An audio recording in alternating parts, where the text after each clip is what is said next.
அத்தம்மா இப்படி ஏசி இல்லாமல் தருகிறாங்க. சிரிப்பு சிரிப்பு சிரிப்பு.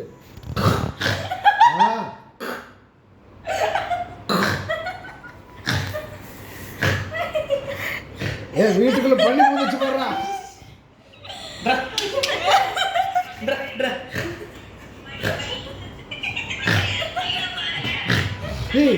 ஆனா இவன் சிரிக்கிறான்னு தெரியவே இல்லடி.